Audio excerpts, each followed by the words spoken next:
Dans cette vidéo, je vais vous expliquer comment est-ce qu'on détermine le salaire imposable à la RTS. Alors, dans cette vidéo,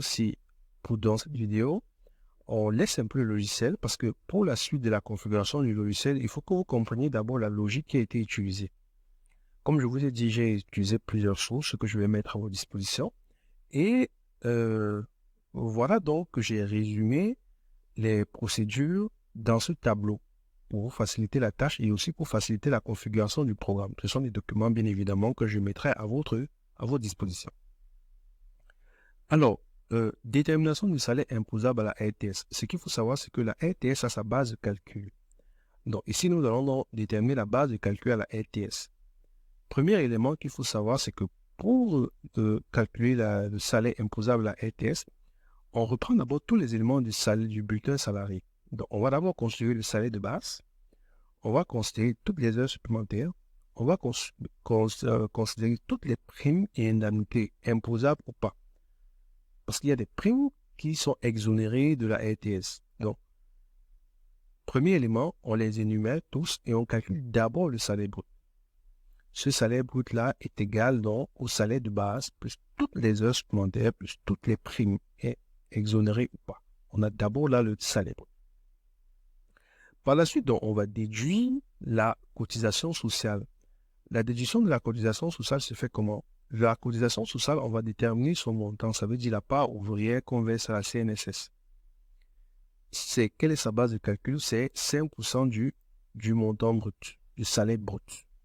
Donc, lorsqu'on a calculé le salaire brut en additionnant tous les éléments qui reviennent là, avec les indemnités, avantages en nature, tout, on calcule 5% de ces éléments et ça donne la contribution sociale. Maintenant, après la contribution de la cotisation sociale, on va déduire les frais professionnels. Les frais professionnels sont fixés forfaitairement à 10%. À 10% après avoir déduit la cotisation du salaire brut.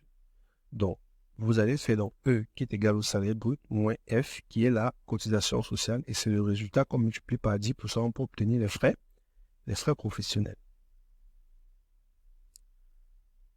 Par la suite, primes et indemnités non imposables, donc ce qui est exonéré, on va venir donc encore les déduire ici.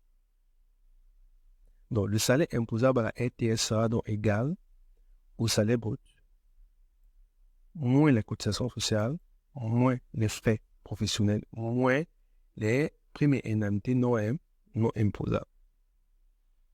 Et c'est ça qui nous permettra donc d'obtenir le salaire imposable à la RTS.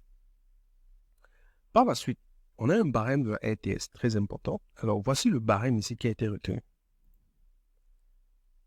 Pour la tranche de revenus qui n'excède pas 1 million, pas d'impôt. Maintenant, pour les revenus qui sont compris entre 1 million et 5 millions, l'impôt est calculé à 5% et ainsi de suite. C'est un barème progressif puisque le pourcentage augmente en fonction des salaires. Donc, plus vous avez de salaire, plus le taux d'imposition est élevé.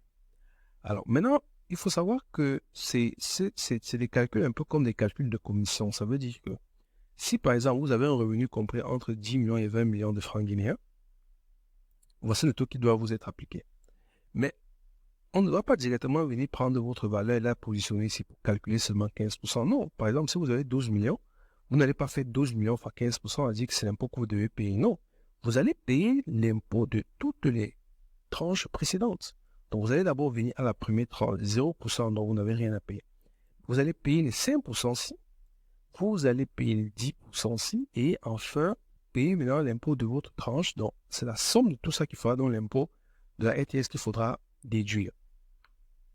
Concernant les charges patronales, ici, on a des charges patronales fiscales et des charges patronales sociales. Sur le plan fiscal, on a le versement forfaitaire qui est effectué, dont son taux est de 6% des salaires imposables. Maintenant, son salaire imposable à lui, c'est le salaire brut moins les prestations familiales. Donc, le salaire brut est terminé au moins la contribution CNSS de la part ouvrière. Et le deuxième élément, c'est la taxe d'apprentissage ou la contribution à la formation professionnelle. Ceci dépend de votre nombre de salariés. Si vous avez un nombre supérieur à 9, vous payez la taxe d'apprentissage. Si vous avez un nombre inférieur à 9, vous payez la contribution à la formation professionnelle, donc 1,5% des salaires bruts, 3% des salaires bruts. Et enfin, les charges patronat social à la CNSS, dont le taux est de 18%. 18%. Voilà. Maintenant, vous savez, au total, je crois que c'est 23%. Mais il y a les 5% que l'employeur va collecter chez le salarié, dont les 5% ne sont pas à sa charge.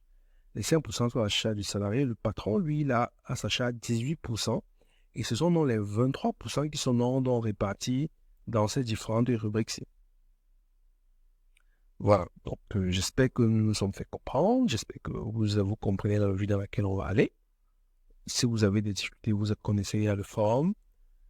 Si vous avez des remarques aussi, il y a le forum. Donc, là, on va repartir vers le logiciel, commencer dans les configurations pour déterminer les salaires, pour déterminer la RTS et tout.